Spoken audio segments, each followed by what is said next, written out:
అది మనలో మాట్లాడదు. అది ఒకటి ఆమె చేసిన తప్పు ఒప్పు మనం అనకూడదమ్మా. ఎందుకు అనకూడదంటే ఆమెకు మనకు అసలు ఫస్ట్ సంబంధం తెలియదు. అసలు ఎవరు అసలు మనకు ఆమె ఎవరో తెలియదు. తెలుసా? తెలియదు కదా. తెలియకుండా కొన్ని విధాలుగా జనాలకు వచ్చారు. వచ్చిన తర్వాత మన సనాతన ధర్మం ప్రకారం పక్కన ఇట్లా కాదమ్మా, ఇట్లా ఉండాలని చెప్పి ఆమెకు కొంచెం దుస్తులు వేపించారు. అవునా కాదమ్మా? అవును. ఆమె కూడా ఆమెకాడ శక్తులు ఉంటే ఆమెను వాడుకోమను, ప్రశాంతంగా ఆమె జీవనము ఆమె సాగించుకోమను. ఇక్కడ కుదరలేదనుకో అక్కడ ఇవ్వమను. కేదార్నాథో బద్రీనాథో లేకపోతే హిమాలయాలు ఇవ్వమను. ప్రతి ఒక్కరు కూడా ఎవరికి డబ్బు ఆశపడి రాడు ఇక్కడికి. ఏది కూడా మనకు ఆశ లేనిది మనం ఏది చేయము. ఆశ ఉంటేనే జనాలకు వచ్చేది ఎవరైనా.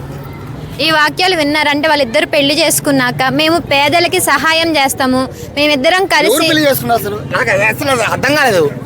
ఎవరు పెళ్లి చేసుకున్నారు? అఘోరి వర్షిని. దేనికి? సనాతన ధర్మాన్ని కాపాడతారంట వాళ్ళిద్దరు కలిసి. మీరిద్దరు పెళ్లి చేసుకొని సనాతన ధర్మం ఎట్లా కాపాడతారు చెప్పండి. ఏమో రాలే అన్నారు వాళ్ళు. ఎవరు పెళ్లి చేసుకున్నావు నువ్వు? ఇన్ని సంవత్సరాలు ఎందుకు చేసుకోలేదు నువ్వు? ఇప్పుడే పెళ్లి ఎందుకు చేసుకున్నావు? ఒకవేళ వచ్చింది చూడండి, పట్టుకునే ఇబ్బంది లేదు. నేను ఒక డ్రైవర్ను, నాకు ఎప్పుడూ వీడియోలు ఏమి ఉండవు. దేనికి చేసుకున్నావు నువ్వు పెళ్ళి? డబ్బులు చేసుకున్నావా? వాళ్ళు డబ్బులు ఇస్తాను చేసుకున్నావా? వాళ్ళకి డబ్బులు ఇవ్వాలని చేసుకున్నావా? లేదా నువ్వు ఇక్కడ కుదరదులే ఫ్లైట్లో ఉండి చూద్దామని చేసుకున్నావా? ఎక్కడి నుంచి చేసుకున్నావు? దేనికి అసలు నీకు పెళ్ళి? నువ్వే this is don't difference dress. నేను నిదానం మాట్లాడతాయి అంటే వాళ్ళకి ఉండడానికి నీడ కూడా లేదు. అంటే కారులోనే ఎట్లా తిరుగుతారు ఎక్కడ దాకా? కారు ఒక దేవాలయం అమ్మా. నేను డ్రైవర్ను. నేను 10 రోజులు పండుకున్నా కారులో. గోవా పోతే 10 రోజులు పండుకుంటా, ఊటీకి పోతే 10 రోజులు పండుకుంటా. నేను కాను రాజ్యం తిరుగుతా. ఏముందమ్మా అంత తింటా మేడం దొరికితే పండుకుంటాం. దానికి బాధ ఏం లేదు. ఎవడు చూస్తున్నావు? నువ్వు చూస్తున్నావా? ఆ గోరు ఏంది నువ్వు చూసినావా? నువ్వు బ్లడ్ నువ్వేమో చూసినావా చెప్పు? చూలే కదా. మరి ఏమైంది నీకు? అంటే ఒక ఆడపిల్లకి కొంచెం పర్సనల్ ఉంటది కదా. ఇంతమంది అడగంది నన్ను ఒక్కడే ప్రశ్న అడిగితే నేను చెప్పాలంటే రేపు మొత్తం నా మీదకి వస్తారేమో అట్లా నాకు కొంచెం తెలియదు అమ్మా.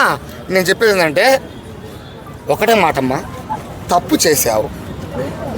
ఏం తప్పు చేసావంటే నువ్వే లేడిగళ్ళప్పుడు ఉన్నావు, నీకు పెళ్ళేంటి? నువ్వు అవసరమైతే దాన్ని ఇంకా నీ సపోర్ట్ తోటి 10 మందిని కాపాడేదానికి కానీ, 10 మందిని రెచ్చగొట్టేదానికి కానీ, 10 మందికి పెళ్లి చేసేదానికి కానీ, 10 మంది సపోర్ట్ ఆశ్రయించు. దైవశిష్ని ఆశిస్తాం. అర్థమైందా? నువ్వు దేని చేసుకున్నావు? హిమాలయ పర్వతాలు బాగా చేసుకున్నావా? ఐసుగడ్డ తిన్నా చేసుకున్నావా? లేకపోతే కుమ్మాయిలో చేసుకున్నావా?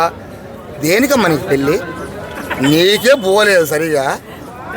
నీకు కాంబినేషన్గా బ్రదర్ చాలా ఈజీగా ఉంటాయి. నీకు మళ్ళీ పెళ్ళి దేనికి? అంటే మీ వాళ్ళ డబ్బుల కోసము, ఆపరేటర్ కోసమా? ఎన్ని ఛానల్ అన్ని వచ్చి డబ్బులు వస్తాయని చేసుకున్నావా? నేను అనేది అన్నీ కరెక్ట్ ఉంటాయమ్మా. ఇవన్నీ కావాలంటే మీకు తీసి పెట్టుకొని ఇబ్బంది ఏం లేదు. నాకు ఎలాంటి బాధ లేదు. నన్ను ఎవ్వరు ఏం చేయలేరు. చూడు డబ్బులు ఎవరు చెప్పారు? నాకు అసలు తెలిస్తే కదా డబ్బులు కోట్ల ఆస్తుంది అగోరికి. డబ్బులు గురించి మాట్లాడినమ్మా. ఇప్పుడు అన్నావు మనకే తింటికి దిక్కులేదన్నావు. లేదు, ఒక పూజ చేస్తే 10 లక్షలు ఇస్తారు అగోరికి. అది వేరు, అది నన్ను అడగలేదు. తెలియనప్పుడు తెలుసుకో. తింటికి దిగాలే కదా. వర్షిణి అనే అమ్మాయి డబ్బులు తీసుకొని వెళ్ళింది వాడి దగ్గరికి. అది నేనంది ఆమెకు ఇబ్బంది ఎలా చేసుకుంటుందో ఆమె ఆలోచన కోసం ఆమె చేసుకున్నది. కానీ నీకు పెళ్లి దేనికి? నేనేంటి 2 బట్టి డబ్బు గురించి అలా వేల కోట్లు ఉంది హైదరాబాద్ డబ్బు ఒక్కొక్కటి దగ్గర. పేదోడు ఈడ పండుకుంటుండు, కృష్ణకాంత్ పార్క్ అనే పండుకుంటుండో.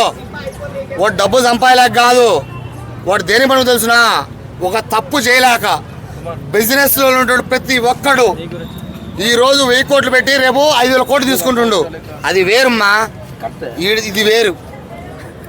లేనోడు నాకంత బోజాలని తింటాడు. ఏం చేస్తుందంటే నేను పబ్లిసిటీ కావాలా, నేను పబ్లిక్ డబ్బు సంపాదాలా. ప్రతి ఒక్కరమ్మా ఇక్కడ ప్రతి ఒక్కరి డబ్బుకి ఆశ కానీ ఇంకొకటి లేదు మేడం.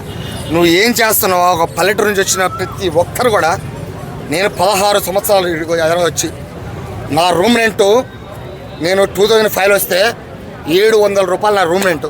నా పిల్లలతో నేను పెళ్లి చేసుకుని కొత్త వచ్చిన రోజు ఈరోజు 11,000 రూపాయలు నా రూమ్ రెంటు. ఈరోజు పిల్లల దగ్గర అంటే 3 లక్షలు ఇద్దరికి. నా డ్రైవర్ డబ్బులు కూడా సరిపోవడం లే, ఆడికి తుడుచుకొని మెలకుంటుండ 2 పిల్లల దగ్గర అంటే.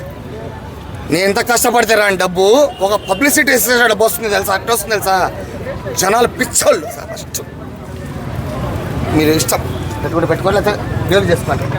అవునా కదా? 16 సంవత్సరాలు 2005 వచ్చి నాకు ఆధార్ కార్డు ఎన్ని ఉన్నాయి, నేను వద్దని కానీ మళ్ళీ ఏపీకి వేసుకున్నా. ఇంత మోసమేమ్మా.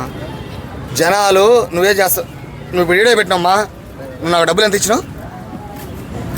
ఒక్క అలా థమ్స్అప్ దాపక్క నేను మాట్లాడాలక్క, లేవు కదా తాప కదా. తాపిస్తాను, ఎందుకు తాపించు? తప్పుక్క, తాపిస్తానే మాట రాకూడదు. నేను నీకు ఎడుగు ఇచ్చి వెళ్ళిపోవాలా. పోతా. నాకు థమ్స్అప్ తాగుతున్నావు, తిన్నో రోడ్డు మీద ఉంటున్నావు, ఎవడు చూడ్డు. నేను ఫేమస్ అయితే అప్పుడు లేదు. నా పేరు తెలుసు అసలు మీకు? అడిగారా? లేదు. మరి అదేనా తెలుసు అసలు నా పేరేం పేరు? అంటే మీరు అల్లు అర్జున్ డ్రైవర్గా ఓకే, ఐ డోంట్ నో. అసలు అల్లు అర్జున్ గురించి పక్కన పెట్టండి. అసలు నా పేరు తెలుసా మీకు? అసలు వాళ్ళు అడిగారా? వీళ్ళని కూడా నేను వేసేస్తా. అది కాదు, మధ్యలో మీడియా అంటే మాట్లాడుతుంటే మధ్యలో వచ్చేది కదా. మధ్యలో వచ్చాను కాబట్టి మీరు అడగాల. చెప్పండి, ఇప్పుడు మీ పేరేంటి? సరేమ్మా, నా పేరు శివశంకర్ రెడ్డి. మా ఆంధ్ర ప్రకాశం జిల్లా ఎస్ఆర్ నగర్లో డ్రైవర్. నేను 16 సంవత్సరాల నుంచి ఒక్క రూపాయి ఎవరికి ఆశ పన్ను. నా రూపాయి అవసరమైతే ఒక డ్రైవర్ ఇబ్బంది